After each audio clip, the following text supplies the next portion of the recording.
They must stand in front of the mirror for 10 hours every night. They don't dare to close their eyes, even when they're tired, and their faces must always remain calm. Don't dare to have the slightest panic, because outside there is a group of mysterious alien creatures. The monsters gather in front of the mirror to imitate them. If anyone tries to resist, these monsters will tear them to pieces. There was once a man who fled this creepy forest, but no matter which way he ran, he'd end up right back where he started. And at night, the monsters come out in force. They tracked the escapee by scent and killed him. But Belle won't go on like this. She'd had enough of the fear, but every time she tried to take action, she stopped by an old woman with a lot of experience, because she had lived here for 20 years. She knows the ferocity of those monsters very well. Once they are angered, everyone will face the fate of being killed. But Belle only agreed on the surface. When it came time to go out in search of food, she would sit down and mark the trees, and return to the hut at night. She would pose in front of the mirror to please the monster. After countless days and nights of figuring things out, Belle finally knew her way around, and so on this day, she flushed out of the hut with a bird.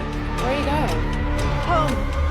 But to her surprise, the old woman didn't stop her this time, and that made her wonder. So she darted along the markings, praying to escape from the forest before night falls, and so she ran tirelessly, until a clearing loomed ahead, a mountain range stretching into the sky. It was then that Belle realized, even if she ran her legs off, there was no way she could escape in a day. Despair spread through her heart. Just then, the old woman suddenly appeared behind her. Belle had no choice but to go back. After experiencing this failure, she gradually accepted the reality of being trapped, started to obediently follow those rules. However, during an outing in search of food, she was grouped with the youngest, Tyrell. Along the way, Tyr kept complaining about the old woman. She was always directing them in a commanding tone. Belle had the bright idea to come up with a plan. She also started to say bad things about the old woman. After successfully drawing closer to Tyr, she came up with a bold hypothesis. They never really saw the monsters. It was all a lie made up by the old woman. Tyr listened with a glimmer of realization in his eyes. So driven by curiosity, they sneaked to the place where the monsters were hiding, facing the deep and mysterious cave. Belle did not feel the slightest fear. On the contrary, he was very excited. Eventually they all decided to take a chance. Tyrell pulled the rope at the entrance of the cave. Belle looked deep into the bottom of the cave. She moved down carefully, without incident along the way. When he finally reached the bottom of the cave,